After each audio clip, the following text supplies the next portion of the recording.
अल्लाह जल्ला मजदहुल करीम अपने महबूब करीम सल्लल्लाहु अलैहि वसल्लम के तवस्सुल और तसद्दुक से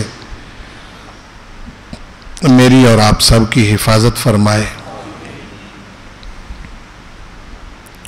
और जहाँ जहाँ भी मुसलमान इस वक्त जुल्म का शिकार हैं, अल्लाह ताला उनके लिए गैबी असबाब मुहैया फरमाए।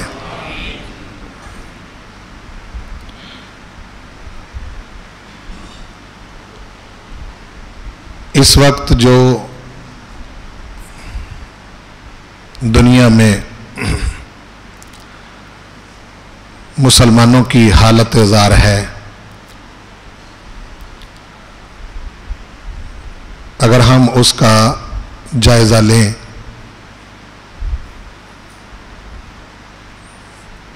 तो मुसलमान हर जगह पर पिट रहे हैं और मार खा रहे हैं। कश्मीर हो, फ़लस्तीन हो और दीगर ममालिक जहाँ भी मुसलमान हैं,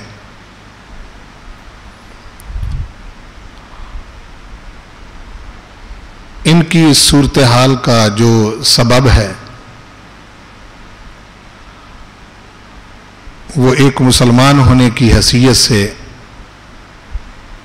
हमें समझने में कभी भी गलती नहीं करनी चाहिए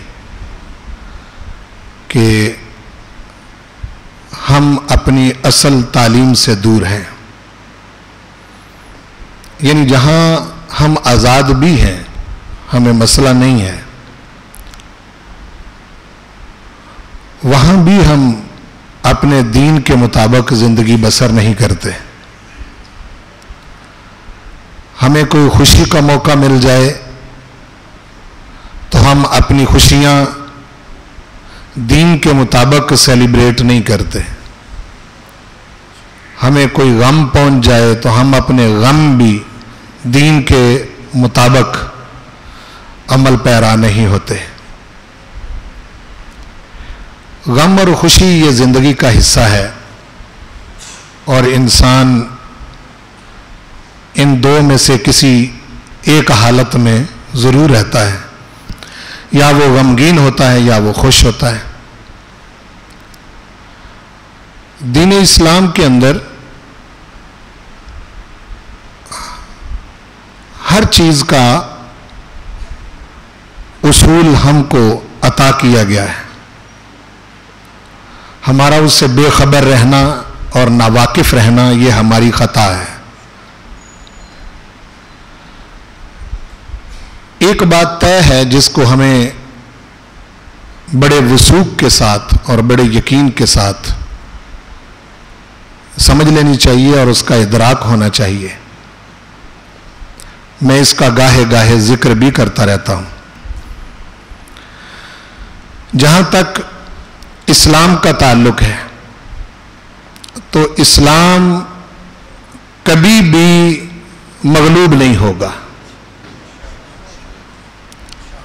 इस्लाम को शिकस्त नहीं दी जा सकती।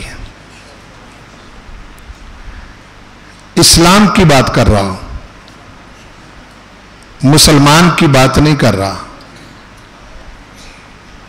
इस्लाम दीन है जो रब्बे ज़ुल जलाल वल इकराम ने अपने महबूब को गालिब करने के लिए ही अता किया है। रसूल पाक सल्लल्लाहु अलैहि वसल्लम को कभी शिकस्त नहीं दी जा सकती और इस्लाम कभी भी मगलूब नहीं हो सकता। हां, अगर मुसलमान गालिब रहना चाहता है तो फिर उसको इस्लाम का दामन थामना होगा और जितना जितना वो अपने दीन से, अपने आका से, अपने मरकज से दूर होता जाएगा उतना वो शिकस्त खाता जाएगा और दुनिया के अंदर मार खाएगा, पिटेगा।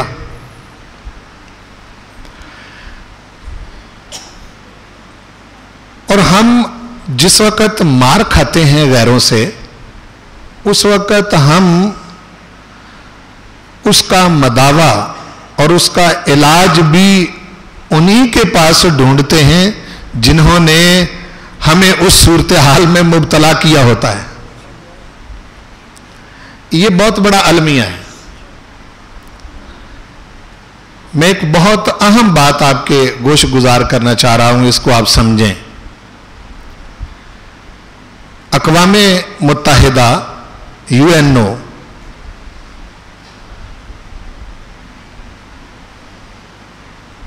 इसके अंदर जितने मेंबर अरकान हैं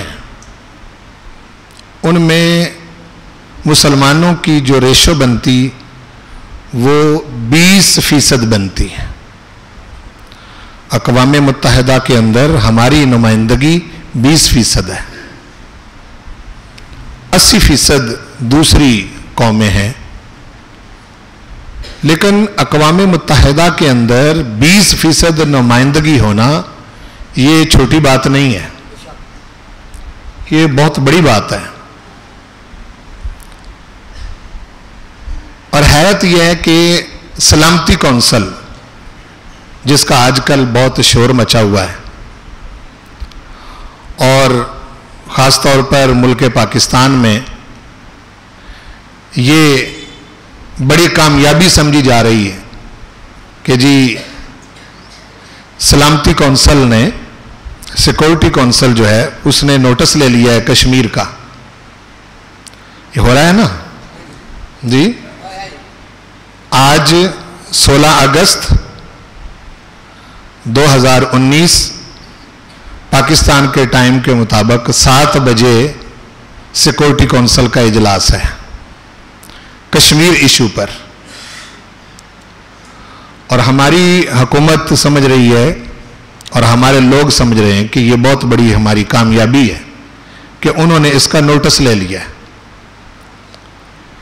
ये बात बड़ी काबिल तवज्जो है मैं जो अर्ज करने लगा हूं।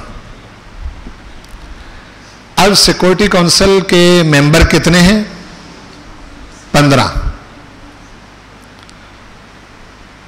जो सिक्योरिटी काउंसिल है, सलामती काउंसिल यूएनओ के तहत जो है, अक़वामे मुत्तहिदा के तहत, उसके 15 मेंबर हैं। 15 ममालिक जो हैं वो उसके मेंबर हैं, जिनमें से 5 मुस्तकिल हैं और 10 गैर मुस्तकिल हैं। यानी 5 वो हैं जिनको वीटो का हक हासिल है कि अगर उन 5 में से कोई एक भी किसी करारदाद के बारे में कह दे कि जी हम नहीं मानते, मैं नहीं मानता, तो वो करारदाद जो है वो किसी खाते में नहीं रहती, वो बिल्कुल गैर मुअत्तल हो जाती है। यानी उसकी कोई सूरत ही बाकी नहीं रहती, खत्म हो जाती है अगर एक मेंबर भी कह दे। वो 5 मेंबर कौन से हैं, ये हमें समझ के चलना है। सलामती कौंसिल जहां इस वक्त कश्मीर के बारे में बात होनी है, उसके 5 मुस्तकिल रुकन, उनमें एक बरतानिया है जो 1 सदी आपको अजाब में मुब्तला करके गया है बर्रे सगीर के मुसलमानों को, और आपका एजुकेशनल सिस्टम सारे का सारा खत्म करके लॉर्ड मिकाले का निजाम यहां मुसल्लत करके गया है। आपको डिवाइड कर गया है, वो दुनिया अलग कर गया है, दीन अलग कर गया है। इस तरह का सिस्टम जो है वो यहां एक बरतानिया है मुस्तकिल रुकन में से, अरकान में से। दूसरा अमेरिका है,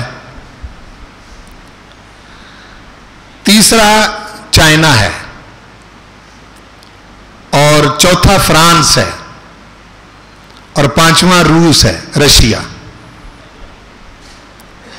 ये 5 मुल्क हैं जिनको सलामती कौंसिल में वीटो पावर हासिल है।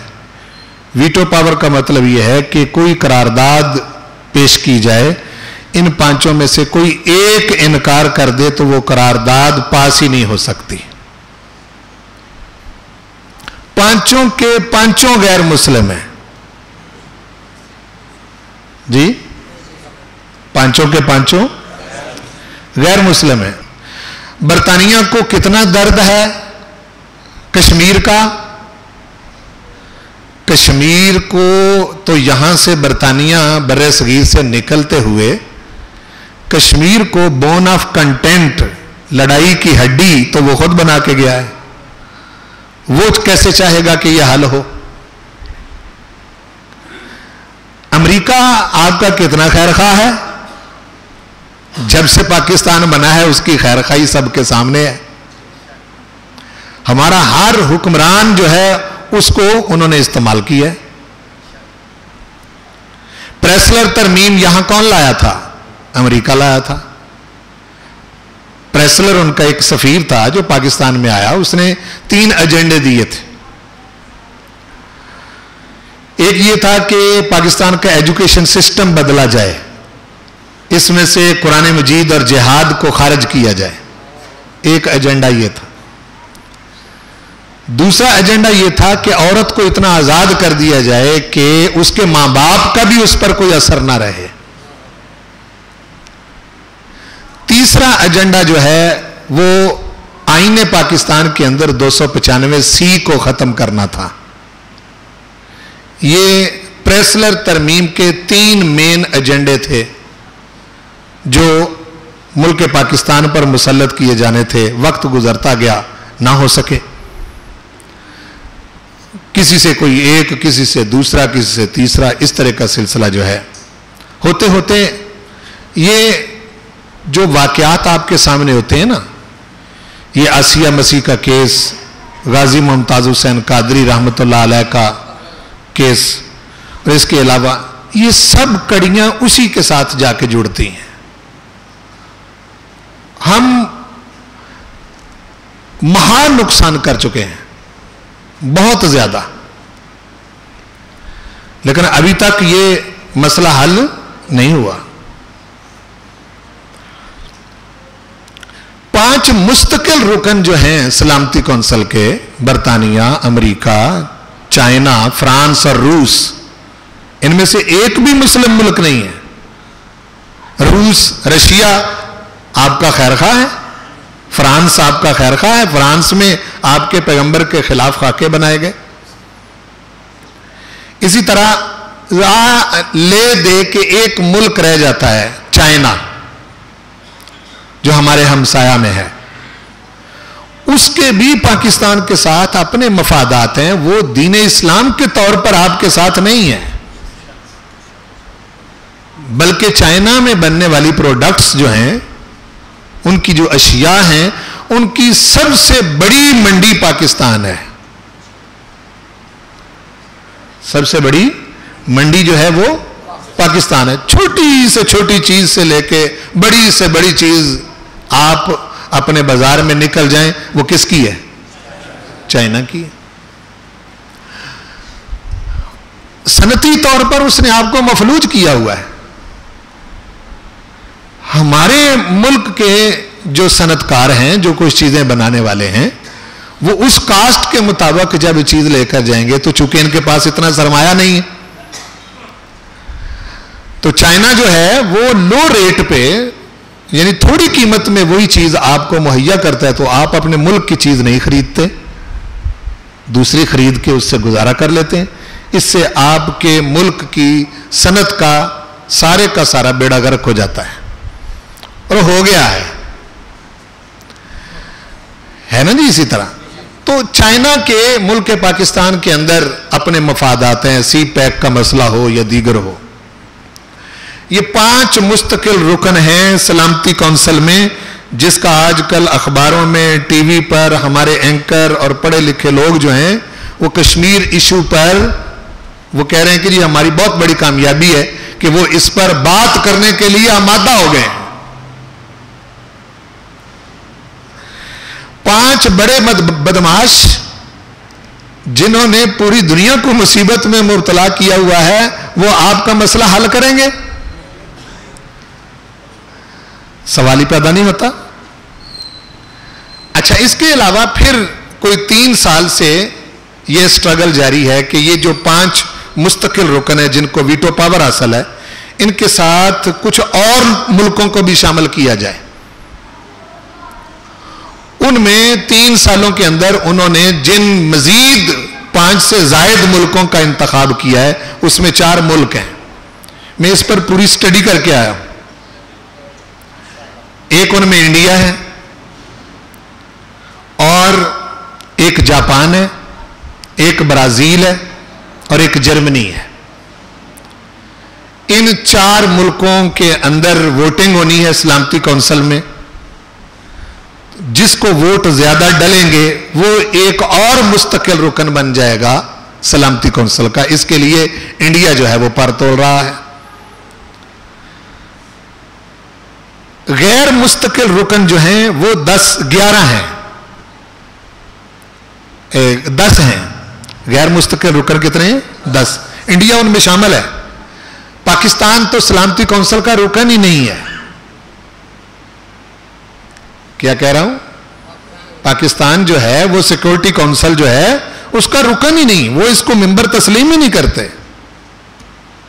اقوام متحدہ کے جو ممبر ممالک ہیں ان میں پاکستان ہے لیکن وہ بھی بہت پیچھے کھڑا ہے.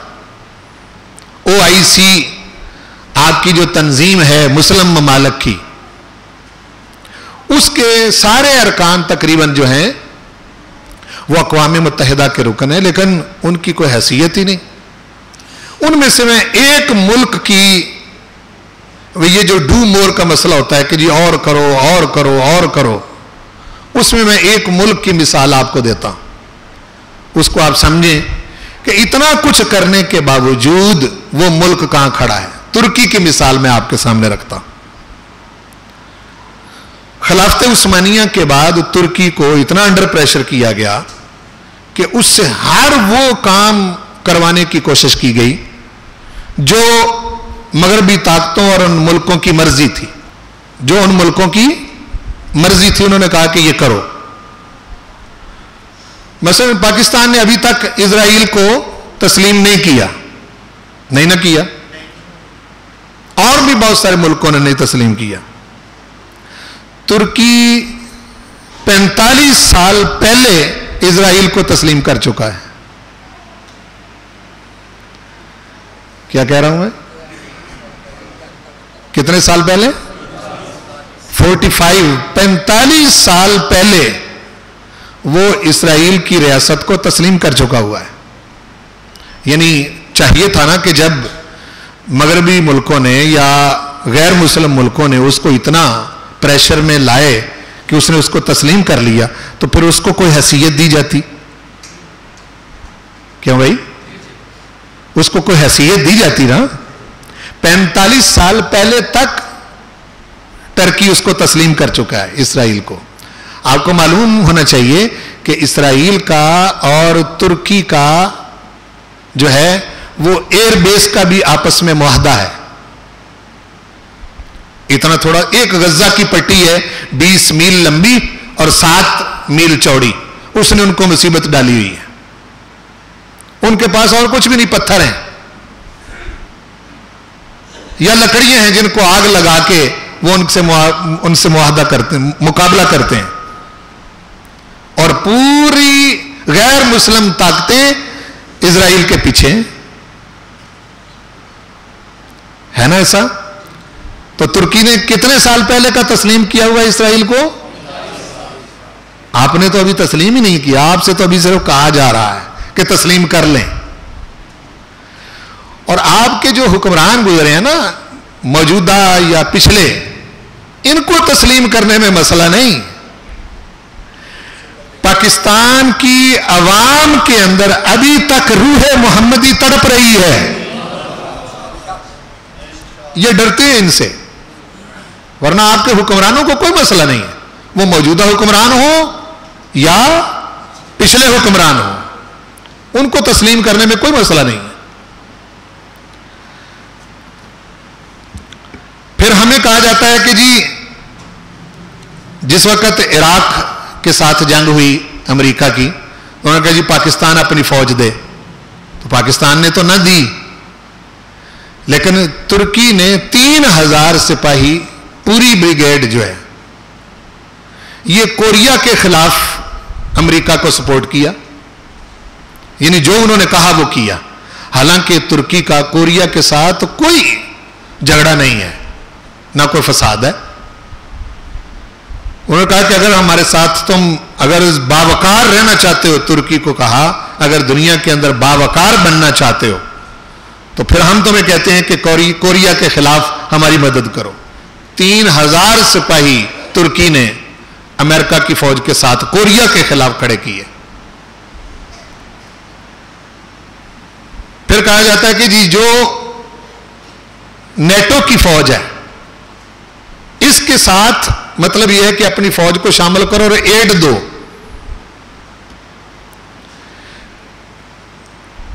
हम बहुत सारे मौके पर हमारे हुक्मरान इनके मुतालबात मान भी चुके हैं। अफगानिस्तान का हमारे साथ कोई झगड़ा नहीं था, हमारे हुक्मरानों ने अमेरिका को अड्डे दिए या नहीं दिए? दिए। कोई झगड़ा ही नहीं था हमारे साथ, हमारा क्या झगड़ा था उनके साथ? होते होते तुर्की पर इतना दबाव पड़ा, तुर्की पर इतना दबाव पड़ा कि कहा गया जी अपने मुल्क के अंदर औरतों के हिजाब पर पाबंदी लगाओ। बाकायदा आर्मी फोर्स के जरिए तुर्की के अंदर औरतों के पर्दे पर पाबंदी लगा दी गई। और तुर्की मुसलमान मुल्क होकर इस हद तक आगे बढ़ा कि जो लड़की, जो औरत हिजाब करती है ना उसको कोई जॉब दी जाती, ना किसी कॉलेज और किसी इदारे में दाखिला दिया जाता। गौर फरमाएं। और तुर्की इतने दबाव में भी आया कि तुर्की के अंदर कुरान पाक की तिलावत ममनू करार दे दी गई। लें जी, अब इससे आगे और कहां जाएंगे? यानी कुरान पाक जो हमारी किताब है वहां ममनू करार दे दी गई। मैं एक हिस्ट्री बता रहा हूं आपको।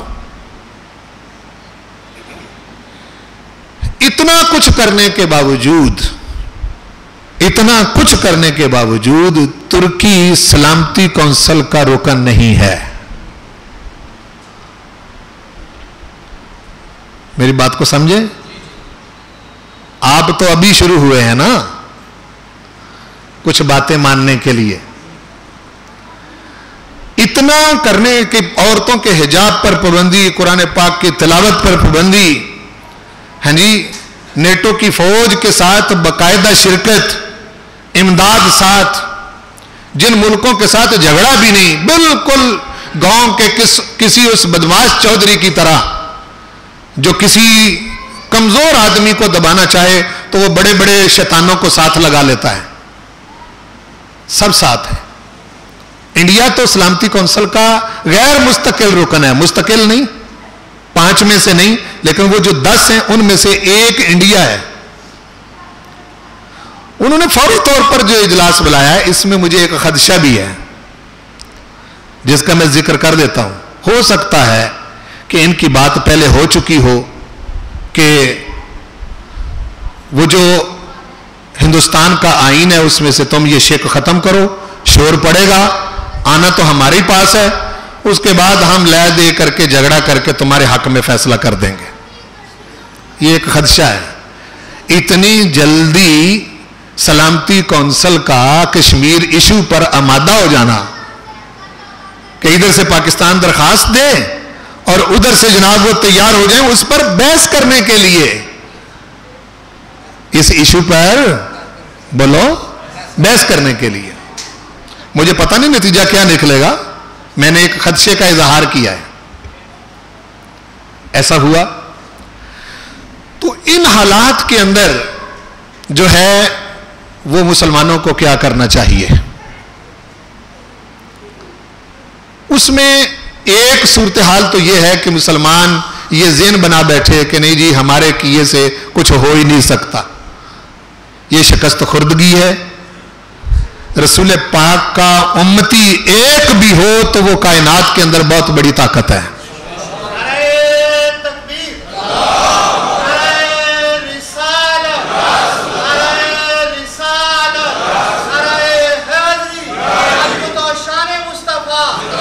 चूंकि यौम आज़ादी गुजरा है और اس کے بعد پاکستانیوں نے یوم سیاہ بھی منایا 15 اگست کو.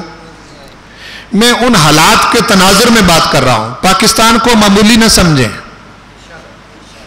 یہ عطیہ خداوندی ہے, رسول پاک کا فیضان ہے. پاکستان کی حیثیت دنیا کے اندر مدینہ شریف کے علاوہ, ریاست مدینہ کے علاوہ باقی جتنے بھی مسلمان ملک ہیں, پاکستان کی حیثیت ان کی طرح نہیں ہے. میں جو فرق بتانے لگا ہوں اس کو سمجھیں, اور یہ فرق بہت پہلے قدرت اللہ شہاب نے بتایا تھا. بہت پہلے اس نے کہا تھا کہ مثلا ایران کے اندر کوئی مسلمان نہ رہے تو ایران کی ایک اپنی تہذیب پہلے سے چلی آ رہی ہے. ایران کا جو ملک ہے یہ اسلام کی بنیاد پر وجود میں نہیں آیا, وہ پہلے سے ایک ملک تھا. وہاں تو آتش پرست لوگ رہتے تھے یا نہیں بھائی, ہے جی. یعنی ایران کی جو سٹیٹ ہے یہ اسلام کی بیس پر نہیں بنی. عراق بھی اسلام کی بنیاد پر نہیں بنا. مصر کی ایک اپنی تہذیب پہلے سے چلی آ رہی, ٹھیک ہے. شام کی ایک تہذیب پہلے سے چلی آ رہی. پاکستان کا اگر اسلام سے ناطا توڑ دیا جائے تو پاکستان باقی رہتا ہی نہیں ہے. یہاں پہلے کیا تھا؟ یہاں کوئی ملک تھا بھائی. ایران کے لوگ اب مسلمان ہیں تو مسلمانوں سے پہلے وہ تہذیب تھی یا نہیں تھی؟ بولو نا جی.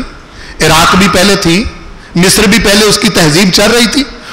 فرعون بہت عرصہ پہلے مصر کے اندر, مصر کا باقاعدہ مصر کا نام لے کر قرآن مجید میں ذکر آتا ہے.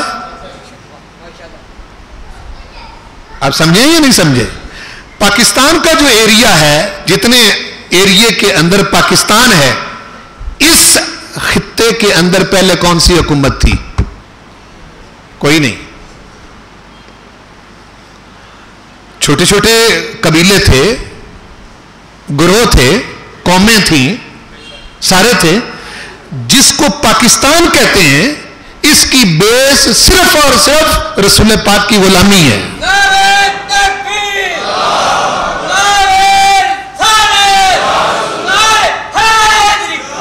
جس کا مسئلہ یہ ہے کہ جس وقت بھی یوم آزادی آتا ہے, ہماری بے خبر قوم باجے بجا کے, ناچ گانا کر کے, گیت گا کے اور مختلف قسم کے جو ہیں وہ پروگرام کر کے یہ سمجھتی ہے کہ ہم نے حق ادا کر دیا ہے. یہ کیا طریقہ ہے؟ یعنی حضور کے نام پر بنے ہوئے ملک میں رسول پاک کے دین کے خلاف ہی سازش. پاکستان تو اس دن ہی بن گیا تھا جس دن اس خطے کے اندر پہلا بندہ مسلمان ہوا تھا. پہلا بندہ جس وقت مسلمان ہوا تھا اسی دن پاکستان وجود میں آ گیا تھا. ظاہر ہے اس کا ایک ایریا تو کسی وقت میں جا کے متعین ہونا تھا. پاکستان کو قائد اعظم محمد علی جناح سے تو نہیں شروع ہوا. بولو نا جی. یہ تو ٹرننگ پوائنٹ ہے جس موقع پر اللہ تعالیٰ نے اس بندے سے کام لیا. اس سے پیچھے مصور پاکستان علامہ اقبال سے کام لیا, اور ان دونوں کے پیچھے جو دعائیں تھیں, جو لوگ سیاسی نہیں تھے, بولو, جو لوگ سیاسی نہیں تھے اور وہ مخلص تھے, اپنی اپنی خانقاہوں میں حضور علیہ الصلوۃ والسلام کے دین کو عام کر رہے تھے. وہ ابن الوقت ملا تھوڑے تھے کہ ہر آنے والی حکومت سے فائدے اٹھائیں. انہوں نے اپنے مسلح نہیں چھوڑے, اپنی خانقاہیں نہیں چھوڑی. قائد اعظم اور علامہ اقبال ان کی بارگاہوں میں حاضری دیتے رہے ہیں. ایسا ہے یا نہیں؟ اس میں تمام سلاسل کے بزرگوں کا بہت بڑا کردار ہے. مجھے یہ بتائیں کہ اگر اس خطے میں آ کے خواجہ معین الدین چشتی اجمیری نے اپنے اپنا خون جگر نہ جلایا ہوتا تو قائد اعظم اور علامہ اقبال کو مسلمان کہاں سے ملتے؟ اگر ان کے آنے سے پہلے داتا گنج بخش علی حجویری نے اپنی ساری زندگی قربان نہ کر دی ہوتی تو یہاں سے مسلمان کہاں سے ملتے ان کو؟ انہوں نے آ کے مسلمان کیا لوگوں کو؟ بولو بھائی، قائد اعظم نے آ کے مسلمان کیا؟ علامہ اقبال نے کوئی لوگوں کو مسلمان کیا؟ مسلمان، ان کا تو یہ مطالبہ تھا کہ مسلمان جہاں کثرت میں ہے، مسلمان جس خطے میں زیادہ ہے، وہ خطہ ہمیں پاکستان کے طور پر چاہیے، یہ مطالبہ ہے۔ اور اگر وہاں مسلمان ہوتے ہی نہ تو قائد اعظم نے کیا کر لینا تھا؟ بولو بھائی، علامہ اقبال نے کیا کر لینا تھا؟ یہ جو ارد گرد دوسرے لوگ ہیں انہوں نے آ کے کیا کر رہے ہیں؟ اگر مسلمان یہاں تھے ہی نہیں، سب سے پہلے یہاں کفر کو شکست دی ہے حضور داتا گنج بخش علی حجویری نے، اور پھر کفر کو شکست دی ہے اپنے طریقے سے خواجہ معین الدین اجمیری نے، بابا فرید الدین گنجے شکر نے۔ اگر یہاں ہوتے ہی نہ، وہ تو ایک کفرستان تھا جہاں آ کے بابا صاحب بیٹھے، اجودن کا ایریا، بولو نا جی، وہاں کو مسلمان رہتے تھے پہلے۔ یہ جو سپرٹ تھی اسلام کی، یہاں تو ہر طرف کفر ہی کفر تھا۔ انہوں نے اپنے قریب کیا، محبت کی، پیار دیا، پاس بٹھا کے کافروں کو کھانا کھلایا، بولو، پاس بٹھا کے کافروں کو محبت دی ان کو۔ جب وہ قریب ہوئے تو انہوں نے تو کبھی اپنے بڑے ہندوؤں سے اور بڑے لوگوں سے وہ پیار ہی نہیں دیکھا تھا جو اولیاء کرام نے ان کو عطا کیا تھا۔ مجھے یہ بتائیں کہ ہندوستان کا ہندو جو شودر نسل کا ہے، جو لو درجے کا ہندو ہے، وہ تو بڑی ذات والے ہندو کے ساتھ بیٹھ نہیں سکتا تھا، بیٹھ سکتا تھا؟ سوال ہی پیدا نہیں ہوتا۔ وہ تو ان کے ساتھ شادیاں، جس کو جو کسی طریقے سے ایسا ہوتا ہے معاشرے کے اندر، مثلا کسی لڑکی اور لڑکے کا چکر چل جائے، تو بعض اوقات ایسا ہوا براہمنوں کے ساتھ بھی، براہمنوں کی لڑکی کے ساتھ شودر کا اگر عشق معاشقہ ہو گیا تو انہوں نے شودر لڑکے کو مار ڈالا۔ ان کی جو مذہبی کتاب اگر کسی شودر نے سن لی تو اس کے کان کے اندر سیسا پگھلا کر ڈال دیا گیا کہ یہ مذہبی کتاب سننے کے قابل نہیں۔ اس طرح کے ماحول میں آ کے ایک فقیر درویش بندہ بیٹھ جائے اور امیر اور غریب کو ایک ہی طرح کے پیالے میں کھانا کھلائے، یعنی اگر امیر آئے اس کے لیے بھی وہی پیالہ اور غریب آئے تو اس کے لیے بھی وہی پیالہ، یہ رنگ تھا رحمت عالم کا، محمد رسول اللہ کا، جو اولیاء کرام نے اس خطے میں تقسیم فرمایا۔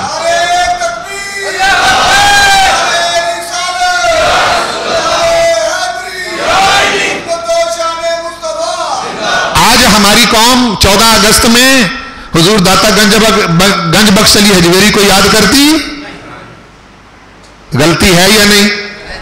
خواجہ اجمیری کو یاد کرتی؟ ابھی تک آپ کے بزرگ انڈیا کے اندر بیٹھے ہوئے ہیں، ان کو مرا ہوا نہ سمجھیں۔ ہندوستان کا بھی اور بٹوارا ہونا ہے، بولو، ہندوستان کا ابھی اور بٹوارا ہوا ہے، وہ قبریں زندہ قبریں ہیں۔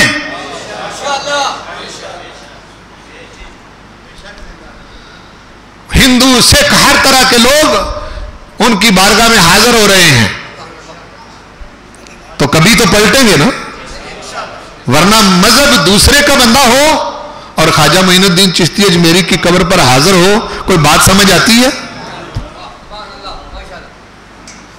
کیوں بھائی؟ کچھ نہ کچھ تو ہے کہ نہیں؟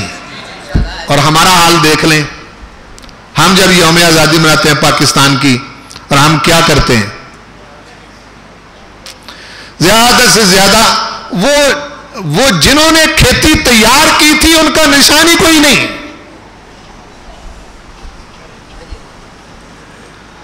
बोलो ना भाई, एक बुजुर्ग आपका बाप या आपका दादा अगर बोर्ड का दरख्त लगा के ना जाता तो उसकी छांव में कौन बैठता? कमाल तो उसका है जिसको पता है कि मैंने इसकी छांव में नहीं बैठना, फिर भी लगा रहा है। क्यों भाई? वो अपने बच्चों को मुंतकिल कर रहा है, अपनी नस्लों को मुंतकिल कर रहा है। हुजूर दाता गंज बख्श अली अजमेरी गजनी छोड़ के लाहौर आ गए। ख्वाजा मोइनुद्दीन चिश्ती अजमेरी अरब इलाकों को छोड़ के अजमेर में आ गए। और कहां से चले ये बुजुर्ग? इनके बच्चे नहीं थे? बोलो, इनके खानदान नहीं थे? हिजरत करनी कितनी मुश्किल होती है, अपना इलाका छोड़ना कितना मुश्किल होता है, लेकिन ये सच्चे लोग थे।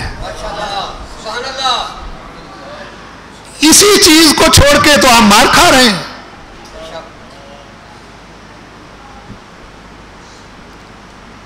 आपको तो पिक्चर कर दिया उन लोगों ने जो कहते नहीं जी बुजुर्गों का कोई किरदार नहीं। बुजुर्गों का कोई किरदार ना होता तो आज तू भी सिख ही होता।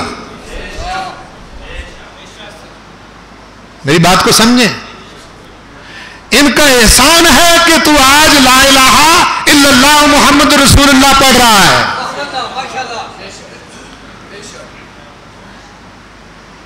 तेरा कोई कमाल नहीं है, ये इन लोगों का एहसान है। इस खित्ते पर उन्होंने खेती तैयार करके दी।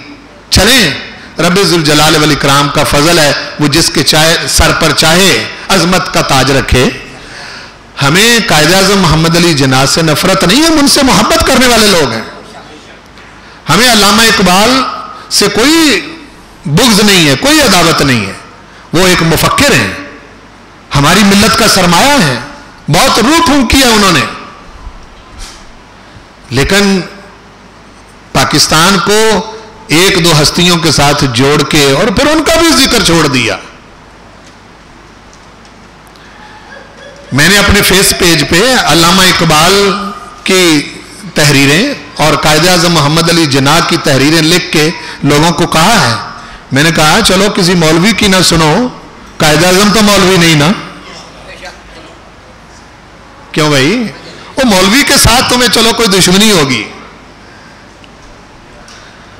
कायद-ए-आज़म की सुन सकते हो या नहीं सुन सकते? अल्लामा इकबाल की सुन सकते हो या नहीं सुन सकते? पर सुन्नी कहां से है? आपने तो अल्लामा इकबाल को अपने निसाब से ही निकाल दिया है। मुल्क पाकिस्तान का निसाब पढ़ के देख लें, नर्सरी से लेके मास्टर लेवल तक, एमफिल और पीएचडी लेवल तक सारा निसाब मेरी नजर से गुजरा है। अल्लामा इकबाल तो कहीं नजर ही नहीं आता।